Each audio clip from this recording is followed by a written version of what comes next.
Hey, thanks so much for joining me today. So today, for the second episode of Adapt or Get Wrecked, we have actress, voiceover artist, and all-around amazing hexagon, a wild SJ on the show. So maybe about, I think it was last week or the week before, she had me on her show, and I was so intrigued by what she's doing with Sci-Vive. I just had to have her on and to see what's going on with that and see if she could also, because I am a bad hexagon. I've not read it yet. So I also would love to learn more just about the content of Sci-Vive itself. So thank you so much for joining, and let me pull SJ on the show. Welcome, SJ. Hello. So nice having you.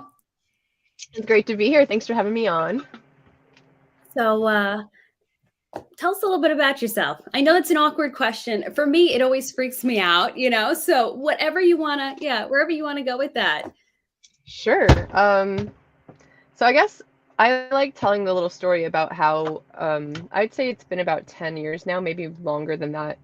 I had found myself working at a video game company and was just like, if you can imagine, probably like 75 pounds heavier and really miserable and just like working that 9 to 5 and grinding and not really living life, it felt like.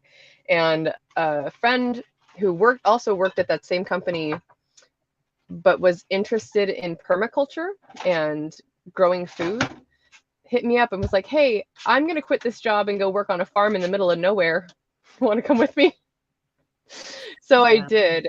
Yeah. And at that time, I was really kind of like, I think the whole, what's it called? Occupy Wall Street was going on.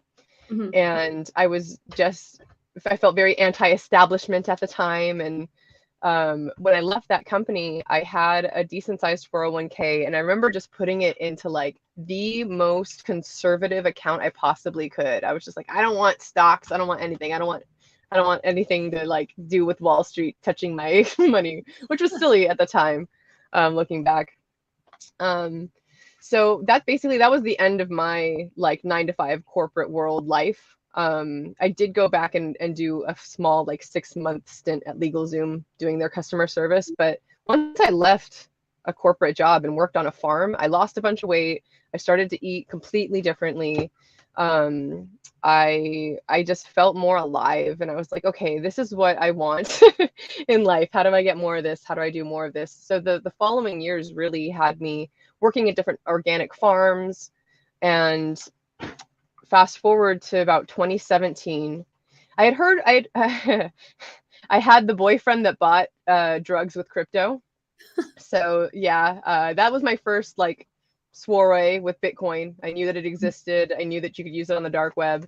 And then a few years later, I was looking to move to Puerto Rico, and I wanted to just make sure that I had everything like set when I left in terms of like my funds and things. And a friend of mine reached out and let me know like, hey, because he was super into crypto at the time, and some people know him as Crypto Kool-Aid. So he and I met on the dance floor out in Austin back in the day because we both love drum and bass. And he was like, hey, so go ahead and put like a little bit of money in these different little coins. And I did that. And then I just left it. And I was like, I'm just going to go to Puerto Rico and do my thing. And the hurricanes hit, and I became really involved with a grassroots movement to restore permaculture to the island. So it was really great because it was this like merging of like technology and permaculture, and I came to find and meet a bunch of other people who were into crypto on the island, because I didn't realize this or know it at the time, but because of the tax breaks in Puerto Rico, there were all these crypto conferences going on, and I'm just like, well, what's going on with this? So I ended up kind of having a foot in both worlds, where I was working with grassroots Puerto Rican like movement, and then also talking to these people who were into crypto and trying to find out how can this help the island? Like, how can we get crypto to like do something for the island of Puerto Rico? And unfortunately, I didn't get to really see that come to fruition just because of my own health. Physically, it was difficult for me to live on the island. So About a year later, I had to move away. But and kind of all that to also say that while I was in the crypto world, I wasn't paying attention. Like I didn't touch my crypto that I had put into these different little coins.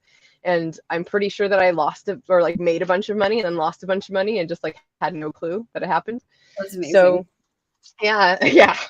It was probably a good thing because I hear about so many people around that time in the crypto space getting wrecked, right? Yeah, it Adapt or was. get wrecked. Yeah, I mean, because Yeah. sometimes the best thing is to not watch the charts, not watch the numbers, and just let it do what it's going to do. Mm-hmm. Yeah. So I That's wish I had maybe looked a little bit more and had to taken some gains at some point, but that's neither here nor there. no, and I have to say that's also amazing because so many people talk about wanting to exit the corporate world and, I'm Mm. going to do this, but there's so much fear that holds people back. And understandably, people are in certain situations or they have their family, they can't do that. But like you really took it, you went, forget it. I'm going all in. I mean, and that Yep. takes a lot of nerve. So I applaud you. And it's awesome because you freed yourself out of that Yeah. early enough on that you weren't entrenched in like, okay, great, now I'm stuck and now I'm used to this amount of money and what am I going to do?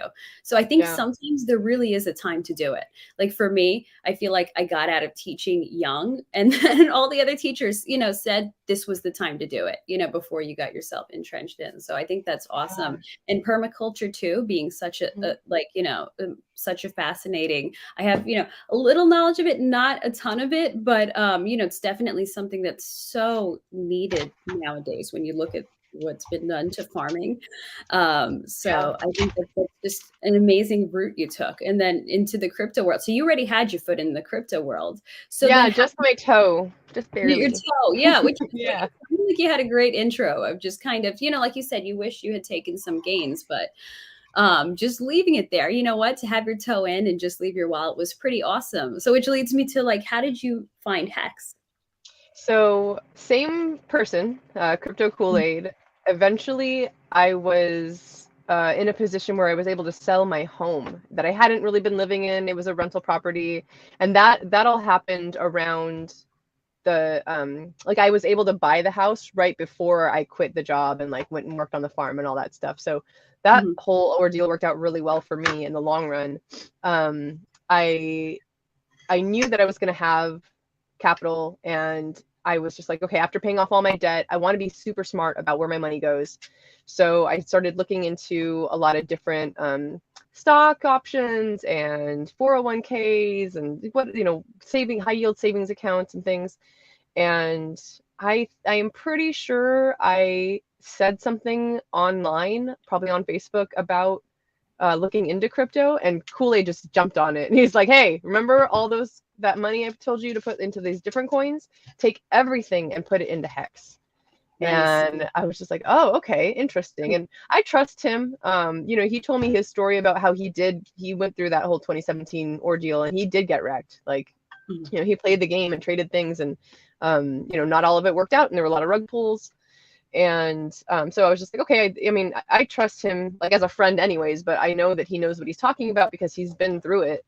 And so I put that money into Hex, and then I put more into Hex because I was like, okay, well, I have a little bit of extra. I'm willing to gamble this or whatever away. Yeah. Yeah. Um, willing to gamble this much. And then the coolest thing was that instead of Crypto Kool-Aid being like, oh yeah, that's great, you did a great job, like, now just leave it or whatever, he said, you need to learn what you just invested in, and you need to be able to be in control of your wallet and like understand really what DeFi is. So he referred me to Whales Only One, and that was really where the knowledge bombs just okay went off. And in my brain I was just like, oh, okay, I had just come from taking an options trading class, and like listening to Whales talk about how it correlates to the market, and how people who are playing stocks and have done all these other things, really Hex is what they're looking for. And the more I listened to, and listen to other street like Coffee and Crypto Cabana and all those guys, like the more I listened and the more I was like, okay, this is not just one person talking about one thing. Like there are Mhm. these voices that are all echoing in agreement about how this is what they have been looking for, and this is what they are, like so super excited about investing in. So so that basically that's it. That's how I found Hex, and I didn't find Richard until later. So Okay. yeah. Yeah. So interesting. Yeah. Because, some people find Richard first and then get Mhm. into Hex. So you did, yeah, you did the other way around. And it's so Opposite. awesome that you had somebody guiding you through it because, Yes. oh my gosh, like, I was very confused by everything when I first started. And that was, I think, what kept me from going all in Mm. earlier. So I mean, thankfully I eventually did that. But yeah, it was hard to learn. And it's so true because Hex, there's nothing like Hex. And it really does, like, like a crypto CD, and you're earning more off of what you have. Like, there's nothing like that in the market. And this is like this is what people are looking for, but they won't open their minds. Everybody's a little Yeah. too, everybody hates us, and you know what? We share the news, and if of what we found, and if they're not into it, then well, that's their problem, and they just got to live with that, which unfortunately is why we have so many bitter people who who Yeah, hate us. for real. Yeah. um so then, like, if you didn't find Richard Hart right away, how did you eventually find him and Sci-Vibe? Did Sci-Vibe come first, or was it him? Um, I believe my first interactions with Richard were a bunch of his unboxing videos. So Uh, I got in right when the Pulse chain sack started. okay. So it was Oh, like good around timing. that time he was doing, yeah, lots of Louis Vuitton and like just unboxing all this stuff, and I'm just like, I don't know about this guy. And I really started to look into Richard a little bit more because I was like, well, I mean, I trust Kool-Aid and I trust what Whales Only is talking about and a bunch of these other guys, but I don't know how I feel about this dude. Like, and he's the founder. So I'm just like, what is going on with him? Like, am I going to agree with this guy? Like, do I feel like I want to invest in a product that this dude's putting out? So I actually started to look into him more, and I found that stupid article that everybody finds. I can't remember the name of the author, but he updates the date of the article Mhm. constantly, so people think that it's a newly written article, and it's Oh, not. ooh, Yeah, sneaky. yeah, super sneaky. Oh, So shoot. that one makes me mad. But it's usually the first article you'll find that Mhm. talks poorly about Richard and his scams in the past and all this Mhm. junk. And I'm just like, man, what does that even mean? Like, what happened? And then I started watching some of his older content, and I was like, oh, it's like this guy's kind of nice. Like he's got some nice things to say. And then somewhere through all that, I ended up in the Sci-Vive Telegram Mhm. and was like, okay, well, let me check this out, and found the audio version that's the robotic sounding one, because I Okay. was traveling a lot at the time, and I was just Mhm. like, oh, well, maybe, I haven't picked up a good book in a little while. Maybe I'll check this out and see, because I was like, well, if this is his beliefs, then maybe I should read this and find out if I agree with his beliefs and if this is something that I really want to support and like put my face and my name to. So yeah, so I started listening to the audio of Sci-Vibe that was available at the time, and oh boy, I couldn't do it. I just couldn't listen to it. I was like, wow, this is Those like robot voices, man. I don't know how it's people. tough. Yeah. Yeah, I was like, it's the information is good. I Mhm. like what I'm hearing. I think that this is going to be interesting stuff, but man, like there's got to be an audiobook somewhere. Someone has had to have done this for this man. No, nobody, no one's done it. No, I'm gonna for me, I'm gonna do it for myself. Okay, perfect. Oh my So that's what gosh. happened. I was like, man, I love audiobooks so much, and I feel like this information is pertinent. Like if people need to know this, and if people are looking into this guy because they're going to invest in this cryptocurrency, then what better to showcase how he's not a scam artist Mhm. and not a total douchebag than highlighting his beliefs and what he really is into. Yeah. So, and I mean that sentiment kind of grew as I went along, because I was reading the book as I was reading the audio. Like as I did the Mhm. audiobook, that was my first time reading it as well. So, Oh, nice. So it's like been this yeah. journey of discovery as you're recording it. Oh, that's Yes. awesome. Which is why So, some of it's kind of it sounds a little strange, like I didn't know where the sentence was going sometimes, and some of it might sound a little monotonous or whatever because I'm just like I'm reading this, but this doesn't make sense, but I'm going to read it anyways. just roll with it. Yeah, Oh, exactly.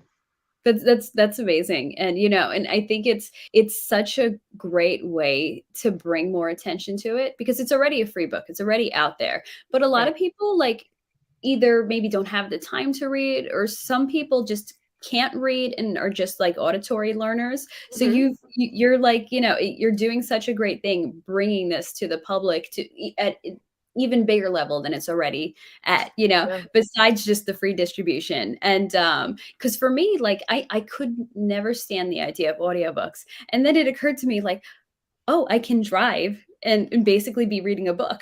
Hmm. So now I think, yeah, I think the audience for that is growing so much. And, and it benefits us too, because, people who aren't into hacks find sci-vive and that's their first introduction to Richard Hart. Then it's like, okay, well, what else does he do? What else? Oh, hacks. Oh, pulse chain. And, and I think that's just another way to fuel adoption, which benefits the whole community too. So it's really such an amazing thing that you're doing, a project that, like you said, you kind of did it for yourself, but it seems like it's on fire and that everybody's into it.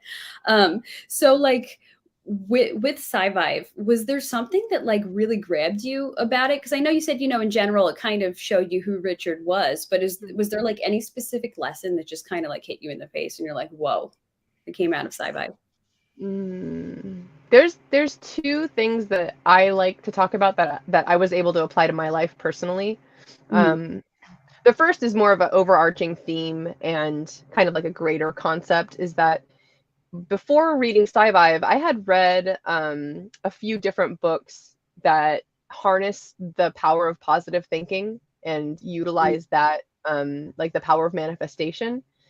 And Sci-Vive touches on that, but it goes a step further because it goes into saying like you don't want to just think of the thing that you want, right? Like that's a good step, but it's important to take steps mm, mhm. towards what you want and to not just try to manifest, whatever is this, you're going to think about this thing and then all of a sudden it's just going to poof, like be there. Yeah, That's, he stresses that that's action. not how it works. Exactly. That Yeah. actions need to be taken. It can't just be this wishy-washy, like, oh, I kind of hope this thing happens. Like, no, like make a commitment to what it is that you want and then commit to taking steps to get Mm, to mhm, that point.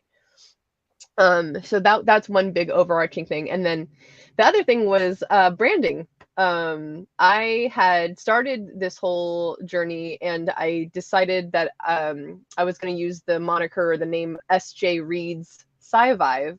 mhm, And so my name was that for a little while, like my Twitter handle and my YouTube channel. And actually, as I went through Sci-Vive and read there, I forget which chapter it is, but he talks about business and how important it is to have your own brand and logo and like be your own person. And I was like, you know what?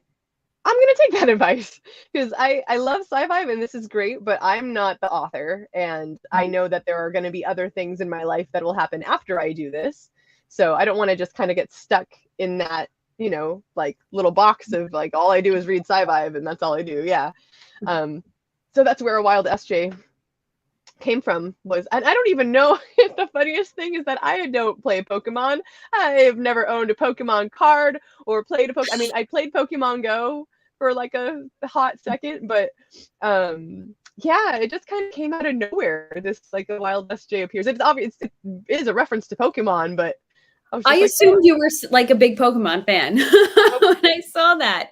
But it Mm-mm. works. It's attention getting. I love that, like it's become part of your branding for your virtual background too. Mm-hmm. And Yeah, and to just jump into the branding thing, I don't mean to cut you off, but that's all good. like the fact that you're an actress too, like, Mm-hmm. you anything you do in acting in terms of branding grows your brand, whether it's this. So it's true, like why not just make that work for you? And not just put yourself in that typecast box like, okay, no, I'm just a crypto voiceover artist.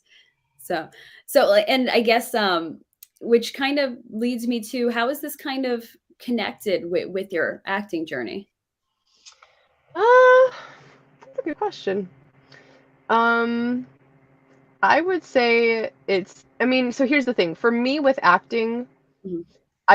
the acting that I've done up to this point has mostly been background and commercial acting. And I've done a couple like small TV things, like TV show things, but I went into this, and even like when I had this talk with my agent, I was like, I'm not looking to get famous. Like, I'm not interested in that. I don't want to be a TV show star. Like, I just want to make money. For me, it was just a job. I was just like, I just want. I went and I auditioned for my first background gig ever, and on that set, I met someone who had paid all her student loans off through through like one commercial that she got, and I was just like, oh, that's a possibility. Okay.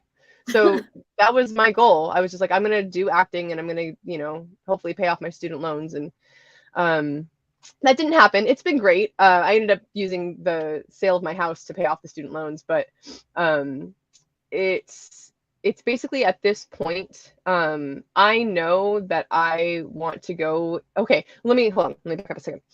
The other thing that this specifically I feel like has to do with my acting is that I also turned down roles because I didn't believe in the product or I didn't want to be associated with whatever it was, right? This is what I want to be associated with. Like, I am so about Hex that I want to be a commercial for Hex with my life all day long. Like, that's if there if there's some little thing and we got to do some acting thing, like sign me right up. Like, I'm for it. Like, I would rather have my name and face be recognizable in reference to Hex than anything else on this planet right now. So that's kind of, I guess kind of that how that ties in there. And then maybe what the next step is that we write a Hex musical, because that's really what I'd love to do. Like, my heart says that I want to do musical theater. I love to sing, I love to dance, and I can act. So who's writing Yeah. the play? So there you go. That's no, I love that because it's really true. Like when you're putting your name on something, I mean, there's so many actors that'll just take anything, just to get the experience. And you shouldn't, because you know what? When it comes back to branding, you kind of do end up cheapening your brand. Like, let's say you Yeah. you took some really horrendous horror movie, and your career takes off, you kind of always have that as a stain on you. So it's so important to do something you believe in, something that you like, something that you love. And I could tell with the voiceover that you're doing for this, like, this is something you're passionate about, and it shows through. And that's so important right now, in this day and age where there's like such a lack of authenticity and passion, and people just doing stuff for whatever reason. So I'm so thrilled for you, and that there's been such an amazing reception for it. And I hope it does lead, to more and more things, because sometimes it's just like putting yourself out there. When you put yourself out there like that, in the acting world, it's just, the opportunities just kind of come. It's, the connections are made, and then things just come to you that are meant to come to you. So yeah, and speaking of reception, like I've noticed a great reception. How's the reception been, like, for what have you noticed about it? Yeah, that's been the best thing ever. Like like I said, I really just did this for myself because I was like, yeah, maybe, I guess other people probably want to listen to it in audio, and I guess my voice is all right, so I'm just gonna do this thing. But so many people have complimented my voice, complimented my speed of narration and the way that I go about it. And this is my first endeavor in voice acting. I did a couple little things in the past, but this is definitely the most extensive thing I've ever done when it comes to using my voice. And just to hear people like, oh, I can fall asleep to this, and oh, it's so soothing, and oh, I love listening to you when I go on a drive. And I was on a stream the other day and someone was like, will you read my children bedtime stories? Oh, I So love that. I yeah, mean, yeah, you do have an amazing voice, which, you thank know you. what? Yeah, totally. You could do like bedtime stories for kids. I mean, and there's such a market now for this. Mhm. So, and like, do you have so being that this is like the first big thing that you're doing in voiceover, what are your like next steps after this? Are you going to be doing more crypto and more Richard Hart voiceovers? Are you looking to get into voice acting or more audiobooks? Do you have a specific idea, or are you just open to whatever comes your way? So right now, my biggest in task, I guess, and they're kind of in a way that's like self-prescribed things I'm doing, but I also know that Richard finds value in this. Mhm. So the book, he has two books as far as I know. There's Sci-Vive, and then there's another one called Fix the World, which is much shorter. Mhm. Has some similar themes in it, but I actually just did I finish it? No, I haven't finished reading it yet. I'm editing it. I'm gonna edit Fix the World, and then I'm gonna do the audiobook for that because someone said that I should, and I was like, oh sure, that should be easy and quick, right? Because Fix the World's a lot shorter than Sci-Vive, but the editing is rough, man. Like I can only imagine that this is probably similar to what Sci-Vive looked like before the current edition, because there was apparently like this really terrible, like it was just a whole Frankenstein jumble, and some editor before me came in and made Sci-Vive what it is today, which is good. It's definitely not ready for print. It's not a book that you're gonna put on a bookshelf yet. But I was like, oh well, this one's shorter, right? Like it should be fine. But there are a lot of it is transcribed from audio and taken from different YouTube videos that he's done. So there's little sections where it says audio inaudible, or like there's parts where the sentence just ends, the thought hasn't finished, but it's like this, all right, I guess you're done talking about that, but you didn't really finish what Is you there were like, saying. is there a video you can go back and reference to see, or are they gone? So I believe that there is, Okay. but I am having the hardest time figuring out this cryptic code that's going on in this book, because there's all these little tags and notes. It's like R385 and then SC 1.81. And I'm like, I know that this is trying to link me to some kind of something, but I have no clue what it Uh, is. And I don't know if that those are notes that Richard did or if a previous editor did them. So I've actually reached out to Richard and been like, "Hey, buddy, I know you got a whole bunch of stuff going on right now, but could you just real quick, could you just let me know what these are? Because then I can help you. Help me help you. Help me help you. Help has he been everybody." able to clarify things, or has he been too busy? He's busy. Oh yeah, he's super busy. Yeah. We've had like little tidbits of conversations. It's mostly like me talking for a paragraph and then Richard being like, "Okay, do this thing." Uh-huh. He's a But busy that's so man. cool that you Yeah. still have that contact. So you still kind of like Yes. can get some confirmations here or there. Yeah. So, well, and I'm curious about something. So I know that that the voiceover that or the audiobook that you're doing is abridged, because I know you said Hmm. you know had to make some edits. How much of it is abridged? I mean, is it mostly is it pretty close to what's written, or did you have to change it or shorten it a lot? Yeah, no, it's very close to what's written. The abridged is just like there, for the most part, the things that are abridged are where he would put maybe links to other articles, or he would maybe like point you to another reference, or sometimes there were charts and things like different pictures of things that don't translate into audio or that I couldn't really make work in any Okay, way. that makes So sense. Mhm. yeah, so this next version, so first I'm editing Fix the World, and then I will do the audiobook for that. And then I'm going to go back through Sci-Five and start at the beginning and polish it, like go through it with a fine-tooth comb. And like my hope is that I can get it ready for an actual publishing so that it can be an actual physical copybook that people can have. And then once it's ready for that, then I'm going to do an additional audio, so like a second Sci-Vive audio that's going to be much higher quality. Mhm. Thank you to the two Hexicans who shall not be named because they requested to remain anonymous for my new microphone.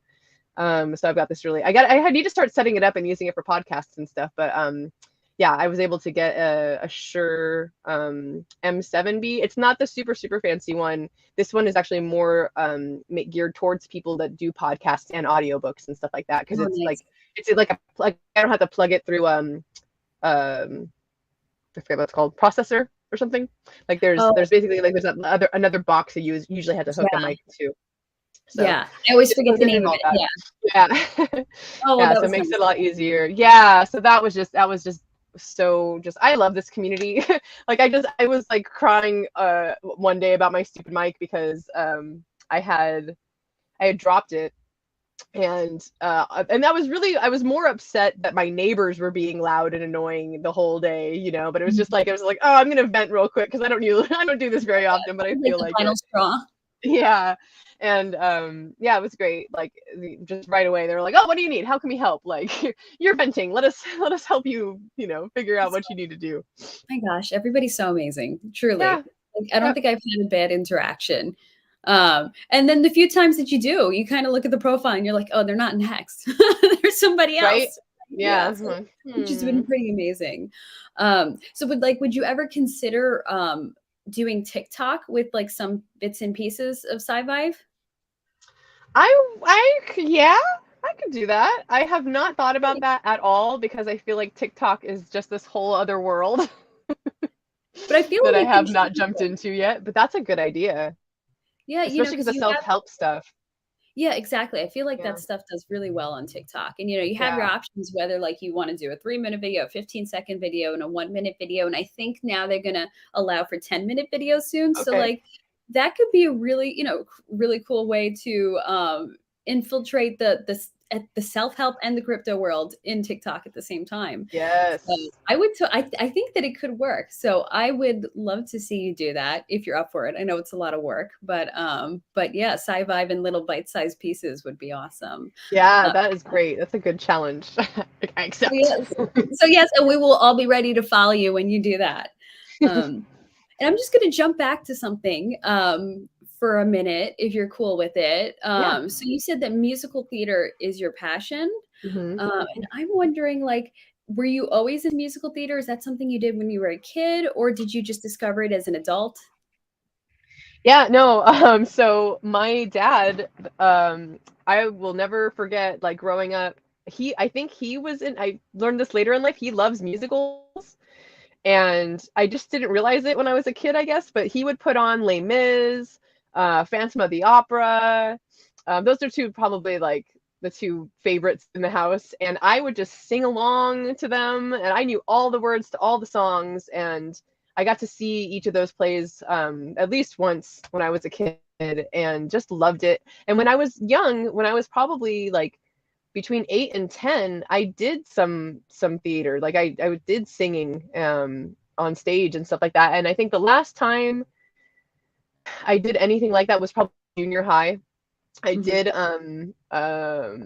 Hair, the musical. I did Oh, the was that like the 60s one? Aquarius, yeah, the Okay. dawning of the age of Aquarius, yeah.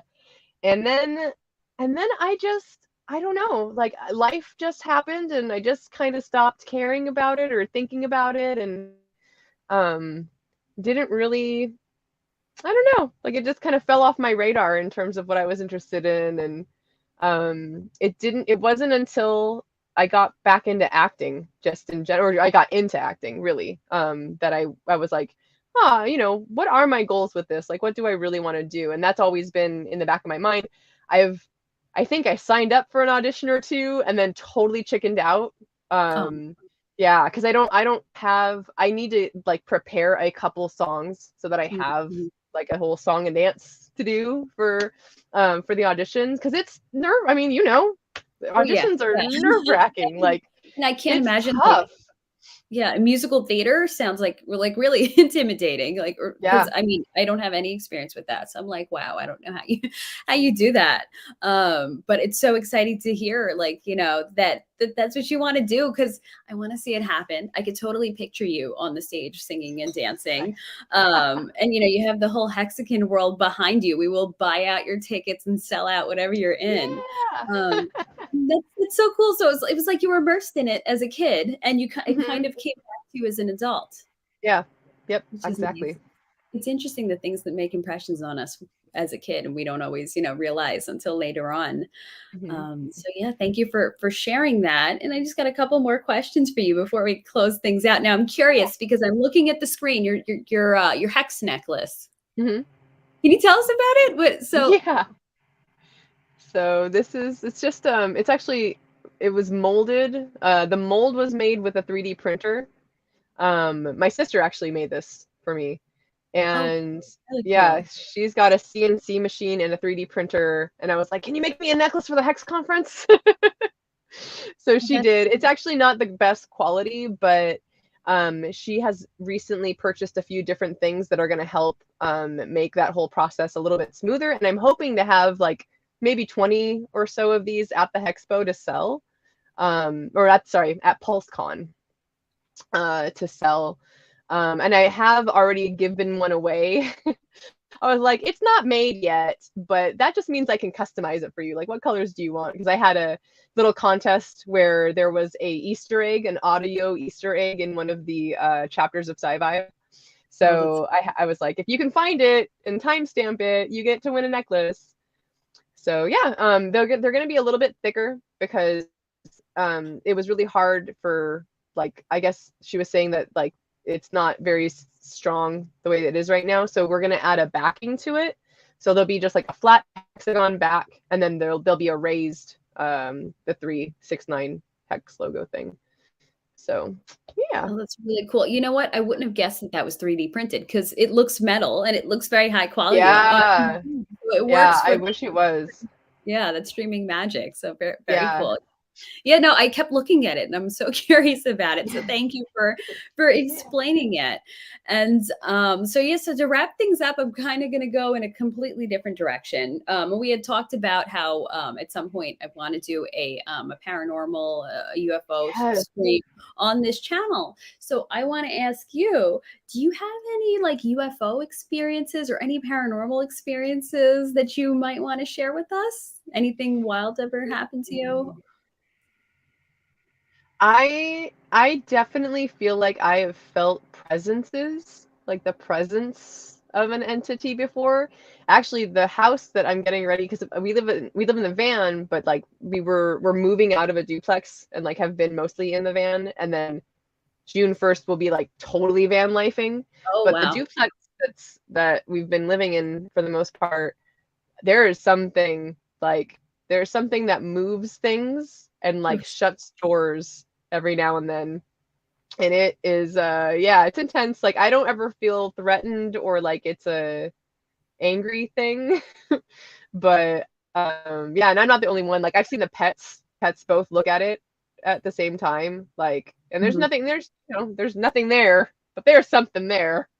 Yeah, they're watching. So Oh, yeah. that's so So sounds like a good time to just get to get yeah, out of that duplex. yeah, I'm ready. Ready to leave this duplex. Yeah, call you into the Yeah. van. Yeah, and I've never, like I said, I've never felt scared or threatened or anything, but there's just definitely some energy that's like hanging out there that's like trying to say something, and I'm just like, well, you can talk to someone else because Oh, I'm not here. yeah, man. Yeah. And then UFOs, I definitely feel like I have seen in the sky, like especially at night, like the like a very triangular type thing, like shifting once or twice Ooh. in the Arizona area. Oh. Oh, Yeah. wow. Yeah, because you're in the southwest, I Yeah. think you said. Yeah, and Hmm. from what I'm told, a lot of things happen in the sky in the southwest. So I'm from the New York area, and so is the rest of my family. And my sister took a trip out to Arizona, and she's like, "You wouldn't believe what you see in the sky out here. Like it's intense. Like we have like." There used to be a time where there was a lot of sightings in the New York area, and then now it's kind of faded out. But like, it just blew our mind that it's such a common thing. So I'm so excited that you that you saw something. So Oh, maybe for maybe sure. come on again and talk about that Yeah. UFO you saw. So that is wild. As you can see, I get all giddy when we talk about UFOs. Yeah, But man. I feel like that information is gonna become more and more like out there. Like There's some guy that I've heard multiple times, not just on the Joe Rogan show, but he talks about how he used to work at it's not Area 51, but it's related to it, Mhm. and like he divulges what he's seen and what there is out there. Like, oof, Ooh, there's some, yeah, some you're not stories alone. out there. And I'm like, Yeah, you know what? We've seen like evidence of constantly being lied to by our governments. I'm like, why would they not be lying about this? They lie about yeah, everything else. yeah, So why would they, yeah, 100%. lie over something big? So that's we live in a I would say an interesting world that there's so much more going on than what we're told. And like you said, maybe someday they'll start revealing some of it. I guess, you know, at some point it becomes undeniable and they can't they can't hide it anymore. And especially with the advent of the internet and everybody being able to share what's going on in their theories. Right. So yeah, should be interesting when that comes out. But SJ, thank you so much for coming on and hanging out on the stream. And I have all your socials in what's it called? The description. So everything's down there. Is there anything else you want to shout out or promote? Yeah, the only other thing is I just last night, if you want to hear my voice on something that's not sci-fi, there's a NFT comic book project that I've helped out a little bit. They're called Letheus. It's Lethayaus. And you can go to letheus.com, their whole roadmap up on there. But last night on Maddie Crypto's channel, I read a little 3-minute story from what they're doing with the comic book. So definitely check that out if you want. Cool. Thank you. I will definitely be checking that out. And you know what? I will get that info and I will put that in the description shortly too. So thank you again. It was awesome chatting with you. I had such a lovely time. And thank you everybody for watching and for commenting. I so appreciate it. I love you all. All right. Bye Thank guys. you. Have a good one. Bye. Bye.